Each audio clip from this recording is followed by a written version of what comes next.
Boa noite. Pesquisas ao redor do mundo apontam uma situação preocupante. As abelhas estão desaparecendo. Segundo especialistas, são vários os motivos. Por exemplo, transformações ambientais, desmatamento, seca prolongada e uso exagerado de agrotóxicos. Por que as abelhas são fundamentais? Saiba agora no Jornal da UFO.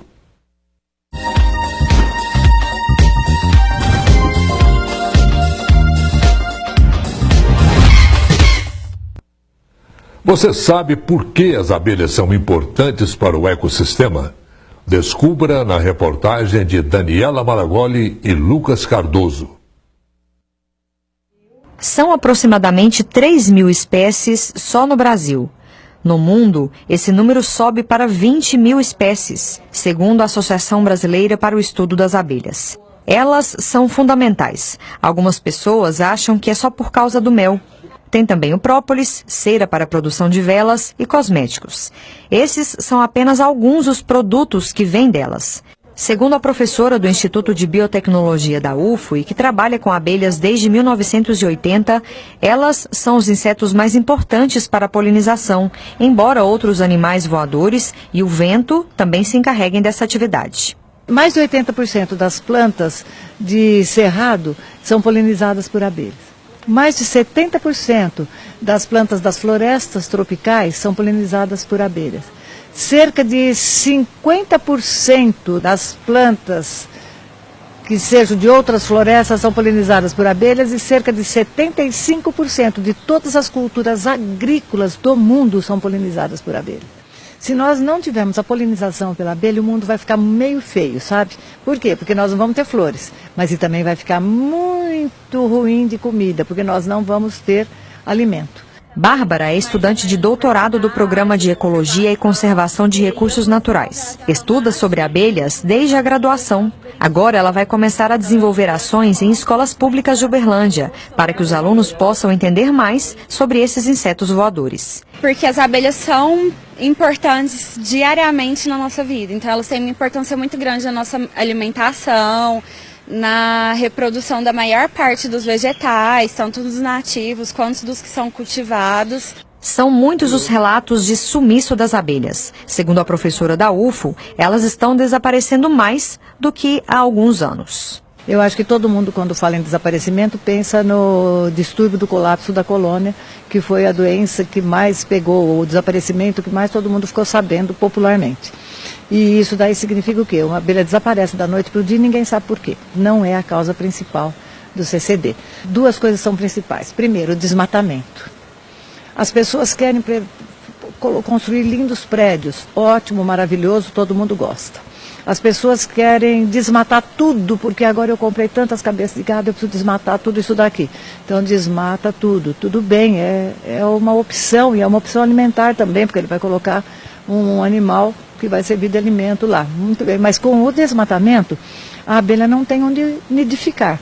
Se ela não tem onde pôr o seu ninho, o que ela faz? Ela vai embora procurar. E se ela não acha? Ela morre. O principal problema tem sido os agrotóxicos. Então eu tenho relato de vários apicultores que viram o avião passando e pulverizando e aí as abelhas deles morreram. Então tem muito boletim de ocorrência na polícia feito por conta disso. Bom, os nossos convidados são a professora do Instituto de Biologia e coordenadora do Laboratório de Ecologia e Comportamento de Abelhas, a LECA UFO, Fernanda Ferreira, e o biólogo e pós-doutorando em Ecologia pela UFO, Jamir Prado Júnior. Boa noite, Fernando. Boa noite, Jamir. Muito obrigado por ter aceitado o nosso convite. Sejam muito bem-vindos. Obrigada. Fernanda, nós vimos aí na reportagem a especialista pintando um quadro horroroso, né, da situação das abelhas. A tendência é mesmo sumir se não tivermos cuidado com isso? Com certeza. As abelhas têm sofrido muito no ambiente atualmente. Uma pressão fortíssima pela diminuição de flores, diminuição de plantas, né? Para que elas possam coletar o néctar e o pólen, diminuição do hábitat de nidificação, porque muitas espécies fazem os seus ninhos em ocos de árvores e com o desmatamento esses locais para elas construírem os ninhos diminuem muito. a tendência é de que a gente tenha um número cada vez menor de abelhas. E a consequência direta para o ser humano é muito grande, porque nós dependemos do alimento, né, produzido por elas, como resultado do processo de polinização, que são frutos, né, legumes, vegetais, verduras, e a gente precisa que elas colaborem para que a gente consiga esses produtos. Existe um meio de conscientização, alguma coisa que funcione realmente para que as pessoas pensem com mais responsabilidade nessa questão da abelha, da importância das abelhas? Olha, nós acreditamos muito que a educação ela é importante, né? Então a informação. Nas escolas a gente não ouve no currículo escolar nada sobre isso, né? Embora seja tão importante. Sim, é falado sim, faz parte do currículo escolar de ensino fundamental e de ensino médio, mas isso entra na grade curricular de forma muito pontual. Não dão a devida importância. Sim, é muito rápido, o aluno rapidamente vê aquilo, é por isso que a gente acredita que programas como esse têm que ser feitos com mais frequência, né? E que a gente tem que divulgar mais esse conhecimento de uma forma ampla para a comunidade. Aqui em Uberlândia nós temos, desde alguns anos, feito alguns trabalhos educativos. Começamos inicialmente no Museu de Biodiversidade do Cerrado, onde nós implantamos lá o Cantinho das Abelhas, que tem recebido alunos de várias escolas, de idades variadas, onde eles aprendem a importância das abelhas, conhecem os ninhos, né? Estudam o que é polinização. E é interessante porque essa forma de educação, os alunos replicam para os seus familiares e que depois eles voltam com o pai, com os avós no final de semana e tal. E temos trabalhado também diretamente nas escolas, né? Então, o nosso projeto começou há uns 2 anos em algumas escolas municipais da cidade e esse ano vai ser implantado em mais 2 outras escolas. Jamir, para o ecossistema, para a natureza como um todo, qual que é a importância da abelha? Bom, eu acho que a gente tem que pensar bem num ciclo, né, para essas funções do ecossistema, esses serviços que o ecossistema proporciona para a população em geral. E no caso para as plantas em geral, que são a base de toda a cadeia trófica, né, de toda a cadeia de alimentos, elas dependem, como a professora comentou, entre 70% a 80% das espécies de plantas dependem de polinização por animais. E dessas a grande maioria é feita por abelhas, né? Então a reprodução das plantas, vamos dizer assim, está diretamente ligado ao serviço que a abelha proporciona, né? Esse serviço de polinização. Então, o que a gente nota é que quando essa polinização é feita por abelhas, a gente tem um aumento de produtividade, sementes mais saudáveis, exatamente. E mesmo algumas culturas, como o feijão e a soja, que podem ser polinizados pelo vento, mas existem diversos estudos que mostram que quando essa polinização envolve também abelhas, você tem um ganho de produtividade entre 15% a 20% de aumento de peso, aumento das vagens. Então o ganho é bastante considerável, né? Fernanda, existe seria uma saída no caso, a polinização manual, artificial, uma coisa assim? Olha, isso já é conhecido para alguns cultivos, por exemplo, já existem técnicas bem elaboradas para o maracujá, né? Alguma coisa se pensada já em relação ao morango, mas uma ótima saída é se desenvolver técnicas de manejo em que a gente consiga introduzir ninhos de abelhas em áreas de cultivo. Né? Então, por exemplo, a abelha sem ferrão, que é essa espécie que uma das imagens mostrou, né, que é a abelha jataí, por exemplo, ela é uma espécie que pode ser introduzida, inclusive em estufas ou em cultivos abertos, para aumentar a produtividade. Né? Então, como o Jamir disse, esse serviço de polinização, quando ela vai coletar o pólen de uma determinada flor, quando ela visita outra flor e transfere esse pólen, ela colabora com a reprodução da planta, né? E, consequentemente, ela forma frutos mais bem formados. E isso o produtor também tem um ganho, porque os frutos polinizados, normalmente, eles são frutos mais bonitos e têm um valor comercial bem maior. Então essa é uma saída muito importante, é desenvolver técnicas de manejo para que a gente possa oferecer aos agricultores esses ninhos que possam incrementar a sua produtividade. De certa forma, muita gente confunde abelha com marimbondo. Como é que é isso? Aquelas caixas que dão em casas, dão em árvores? Sim, marimbondo é o grupo das vespas, né? Então existem várias espécies que fazem ninhos aéreos naquele formato meio que a gente fala de cacho, né? E de casa das vespas. Que faz a festa da meninada. Que faz a festa da meninada, que joga um estilingue e afeta todo mundo. E as abelhas, em geral, a grande maioria, elas nidificam em cavidades, né? E a maioria delas em cavidades pré-existentes. Então a jataí, por exemplo, faz ninho em um oco de árvore, a abelha mandaçaia, a abelha borá, a uruçu, que são abelhas bem comuns aqui na nossa região. Produtoras de mel, todas elas. Produtoras de mel também. Agora existem outras abelhas, que são as abelhas solitárias, que podem, algumas delas, escavar a sua própria cavidade, né? Como o caso da abelha xilócopa, que é a polinizadora do maracujá. E usar espaços bem menores, mas elas nidificam em cavidades. O Jamir, as abelhas são fundamentais também para a produção de culturas em geral. Né? Como é que é esse processo, além da polinização? Ou é basicamente a polinização? É basicamente a polinização que vai ser a formação dos frutos. Né?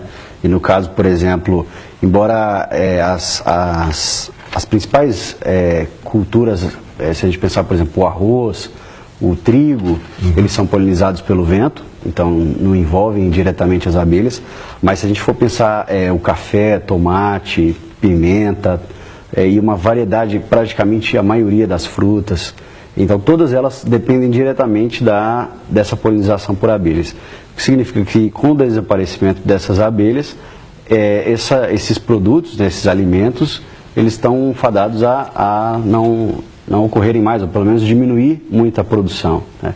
E é uma cadeia que não fecha, né? Porque a gente tem que lembrar que a população está cada vez aumentando mais e, no caso, as abelhas diminuindo. Então, quer dizer, a gente tem uma população crescente e uma polinização diminuindo. Né? Então, quer dizer, essa conta realmente não fecha e a gente já está pagando um preço caro por esse E a tendência é aumentar, né? Sem dúvida, sem esse dúvida. Preço. Exato, sem dúvida. Isso afeta diretamente o consumidor quando ele vai na feira, por exemplo, como diminui a oferta, então o preço diretamente ele sobe.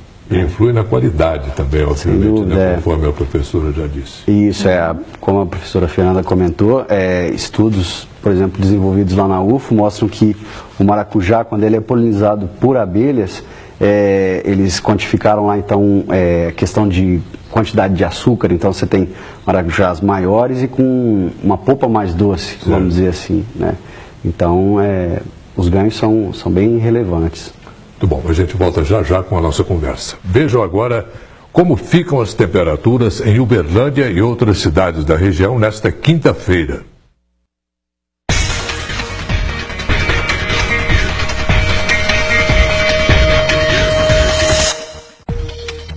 Em Uberlândia, o friozinho continua e ao longo do dia pode haver variação de nebulosidade, mínima de 15 graus e máxima de 24. Patos de Minas segue o mesmo padrão, mas o sol pode aparecer em alguns momentos. Temperaturas variam entre 15 e 24 graus. Em Monte Carmelo, quinta-feira parcialmente nublada. A mínima é de 11 graus e a máxima de 28. A previsão para Ituiutaba é de sol entre nuvens e dia gelado.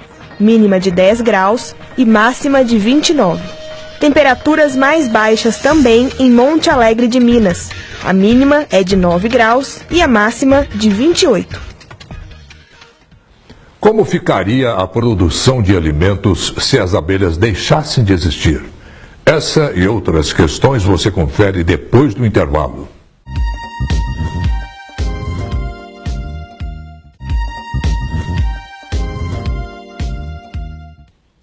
Estamos de volta com o Jornal da UFO e hoje o nosso tema é a importância das abelhas. Falando no assunto, você vai conhecer agora um pouco da história de um pesquisador que é considerado grande referência na área, o Dr. Warwick Stephen Kerr. A produção de mel no Brasil deve muito a um acontecimento da década de 50. Um nome importante dessa história é Warwick Stephen Kerr, mais conhecido como Dr. Kerr, graduado em agronomia e pós-graduado em genética. Naquela época, a produção de mel por aqui não era muito expressiva. Para mudar isso, o Dr. Kerr foi à África e trouxe abelhas rainhas, muito boas na produção, mas defensivas demais e por isso agressivas. A ideia foi cruzar essa espécie com abelhas da Alemanha e Itália, que são mais mansas, juntando a eficiência das africanas com o comportamento mais tranquilo das europeias. O resultado foi uma prole de abelhas operárias bem produtivas, mas não tão defensivas ou agressivas, chamadas de abelhas africanizadas. Em 8 anos, o Brasil passou de 27º para 8º maior produtor de mel do mundo. O trabalho do Dr. Kerr, que vai além da atuação com abelhas, foi inúmeras vezes reconhecido. Na biblioteca do campus Umuarama da UFO, a coleção especial dedicada a ele reúne homenagens como medalhas e diplomas. Em pouco tempo, o acervo deve aumentar, com a organização de novos documentos, como fotos, diário de viagem e artigos científicos.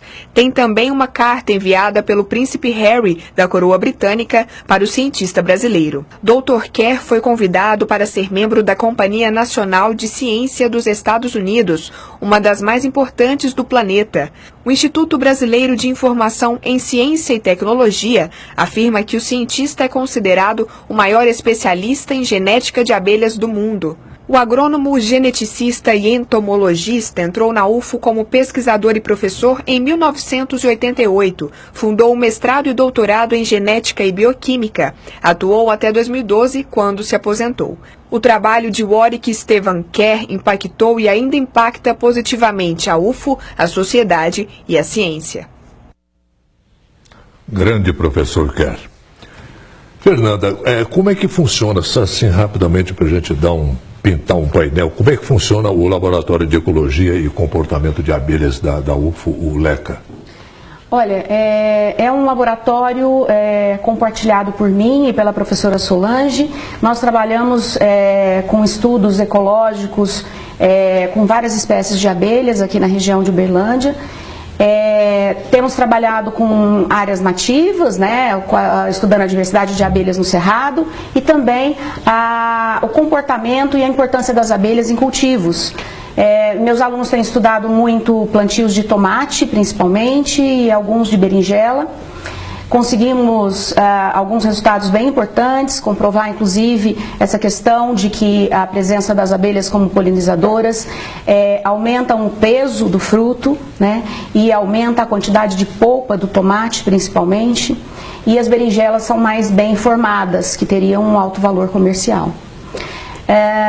Por outro lado, essa experiência que a gente tem tido no campo tem nos trazido algumas surpresas ruins, vamos dizer assim, que a gente chegou a presenciar o que a professora Ana Bonetti agora há pouco comentou, que foi a gente fazendo pesquisa, coletando dados no campo. Um avião sobrevoou um plantio de café ao lado da área que nós estávamos. Aspergindo veneno, agrotóxico. Isso. Então, uma constatação muito desagradável. Liquidou, né? A apiária? Não, no nosso caso, nós não tínhamos apiária, a gente investigava as abelhas que ocorriam naturalmente naquela área, né? Mas é isso. Então, o nosso laboratório tem trabalhado nessa linha de comprovar esses efeitos, né, com as abelhas nativas do Brasil. E parece que tem um evento já programado aí sobre o assunto, né? Sim, teremos um evento agora no mês de outubro, de 12 a 14 de outubro, que é o Encontro sobre Abelhas. É um evento conhecido já no Brasil, que ocorre já há vários anos. Vamos ter a presença de vários pesquisadores nacionais e do exterior. Teremos palestrantes da América Central, da Europa e dos Estados Unidos, com temas variados, falando de mudança climática, de o efeito de agrotóxicos, de desmatamento, e um simpósio sobre ensino, pesquisa e extensão envolvendo abelhas. Jame, para ratificar aquilo que você já disse aqui, é válido a gente dizer que sem abelhas, sem alimento? Sim, com certeza. Existem inúmeros estudos que mostram essas questões e é muito importante pensar também, tem a questão além dos agrotóxicos, e é interessante, recentemente sendo votado no nosso Congresso, que libera muitos agrotóxicos que são proibidos em países desenvolvidos, vamos dizer assim, né? E então, assim, talvez tenha alguma coisa que está errada. E a questão das mudanças climáticas também, que a gente tem que lembrar sempre. E é engraçado porque, ultimamente, a gente tem tido dias relativamente frios, né, para nós. E aí muita gente fala, mas espera aí, não está mudanças climáticas, a gente pensa só no aumento da temperatura. Mas a grande questão, e que afeta diretamente as abelhas, são essas amplitudes muito grandes, né? Eventos extremos de temperatura muito alta e temperatura muito fria em curtos períodos. Então, no caso das abelhas, por exemplo, elas não suportam essa variação tão grande, né? Então é outro evento que tem ajudado muito no desaparecimento dessas abelhas. E nesse impacto ambiental tem também aí o dedo do homem, né? Sem dúvida. No caso, as mudanças climáticas são comprovadamente apontadas, né, como um resultado das ações do homem, né? E também questões, por exemplo, como o desmatamento, a redução, a fragmentação das comunidades, né? Então a gente tem cada vez mais fragmentos menores, e esses fragmentos menores reduzem variabilidade genética, reduzem os recursos para as abelhas, por exemplo, e entra naquele ciclo de novo do ecossistema. E você diminui abelhas, diminui a variabilidade genética das plantas, e aí você tem menos oferta de pólen, por exemplo, para abelhas, então é um ciclo que acaba todo mundo perdendo, vamos dizer assim. Fernanda, num quadro extremo, acabaram as abelhas, não tem mais abelha no mundo, e agora? Pois existe um grupo que já está bem conhecido no Brasil e no exterior, que usa uma frase que eu particularmente gosto muito, que eles dizem: sem abelha, sem alimento. Parece uma colocação muito finalista e muito dramática, mas na verdade é isso que vai acontecer, né? Porque, como o Jamir falou, dentro desse ciclo, o resultado da polinização é a produção de alimento. Então, se nós não temos as abelhas que prestam esse serviço,